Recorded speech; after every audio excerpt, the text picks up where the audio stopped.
સૌને વૃંદાવન વિહારી લાલ કી જય। દિવ્ય તીર્થધામની પાવનધરાની પદયાત્રા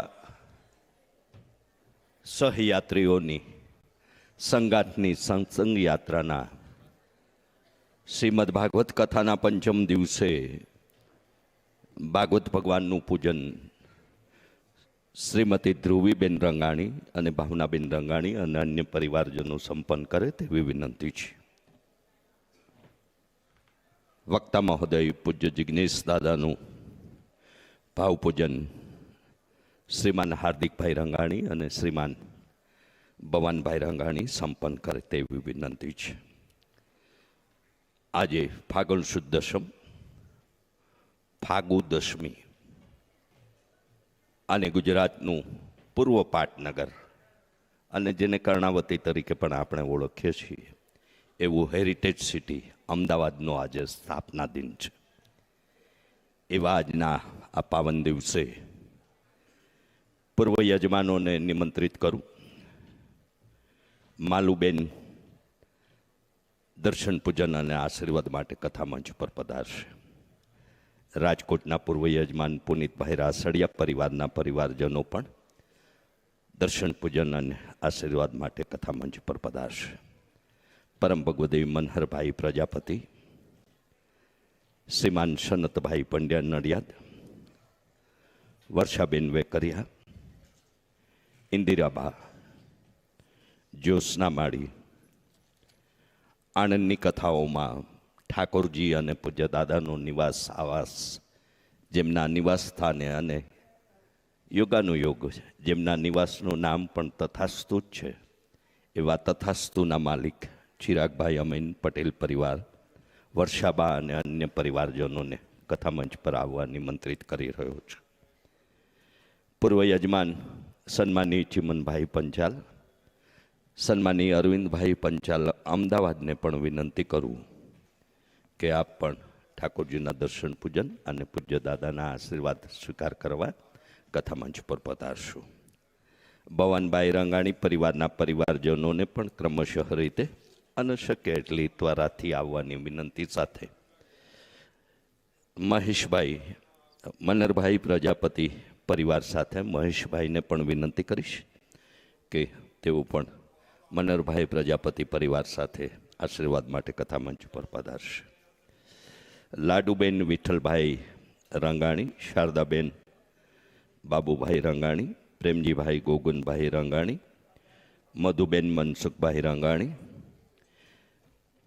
ભાવનાબેન ગોગનભાઈ રંગાણી સૌને શાંતિ જાળવવાની પ્રાર્થના કરીશ। ભાવનાબેન સંજયભાઈ રંગાણી, મોહનભાઈ ગોગનભાઈ રંગાણી, શોભનાબેન મોહનભાઈ રંગાણી, શ્રેયાબેન મોહનભાઈ રંગાણી, વિજયાબેન કલાભાઈ રંગાણી, મયુરભાઈ રવજીભાઈ રંગાણી, મંજુબેન મયુરભાઈ રંગાણી, સુધાબેન વિનુભાઈ રંગાણી, કાંતાબેન વિઠ્ઠલભાઈ સેંજલિયા, વિઠ્ઠલભાઈ લક્ષ્મણભાઈ સેંજલિયા, અંબાબેન ગોવિંદભાઈ રાદડિયા,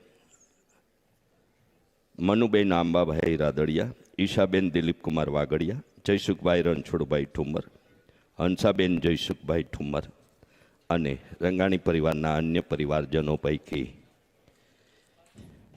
હિરેનભાઈ મહેન્દ્રભાઈ રાજ્યગુરુ, વિશ્વાબેન હિરેનભાઈ રાજ્યગુરુ, રોનકભાઈ વિઠ્ઠલભાઈ ધડુક, મીરાબેન રોનકભાઈ ધડુક, ચિરાગભાઈ લીલાધરભાઈ ચાવડા, ધારાબેન ચિરાગભાઈ ચાવડા, વિજયભાઈ પ્રમોદભાઈ ત્રિવેદી, પ્રિયંકાબેન વિજયભાઈ ત્રિવેદી અને એમની સાથે પધારેલા અન્ય મહેમાનો અને વિરાજભાઈ ચૌહાણનું પણ રંગાણી પરિવાર વતી પરિવારના આ સહયાત્રાના આયોજનના સહયાત્રી તરીકે એમનો સત્કાર સ્વીકારવા અને ઠાકોરજીના દર્શન પૂજન માટે કથામંચ પર પધારવા વિનંતી કરીશ। આપણે સૌ SNJ લક્ષ્મીધામ, છટીકરા રોડ, રૂક્ષ્મણી વિહાર, વૃંદાવન, ઉત્તર પ્રદેશની જ્યાં કૃષ્ણની સતત રાધાજી સાથે સન્નિધિ રહી અને વૃંદાવન વિશે ખૂબ બધી ઐતિહાસિક એ વાતો જોડાયેલી છે. આપણને એમ થાય કે ભગવાન હશે, ભગવાન છે, તો 6 જેટલા એવા કંઈક જેને પુરાવા કે સાબિતી તો ન કહી શકાય, પણ મારી પાસે એક એવી 6 વિગત આવી છે જે આપના સમક્ષ મૂકું કે ગંગાના પાણીમાં જંતુઓ રહેતા નથી.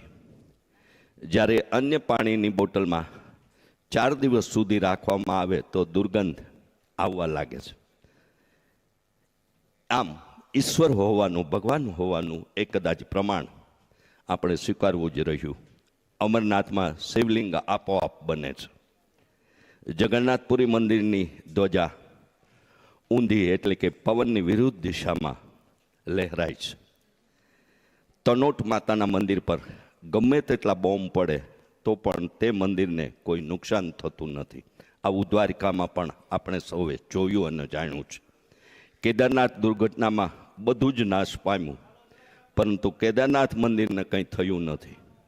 અને છેલ્લી મહત્વની વાત, કહેવાય છે કે આજે પણ ભગવાન શ્રી કૃષ્ણ વૃંદાવનમાં નિવાસ કરે છે. એવા ભગવાન શ્રી કૃષ્ણના આજે પણ નિવાસની આ ધરા પર આપણને બધાને ભાવનાબેન ભવાનભાઈ રાંગાણી પરિવારના સદભાગીપણાથી અને સહભાગીપણાથી આવો દિવ્ય અવસર જ્યારે મળ્યો છે, ત્યારે મારે આપ સૌને ફરી યાદી કરવી છે કે તથાસ્તુ વિદ્યાપીઠના ગરીબ ઘરના બાળકો માટે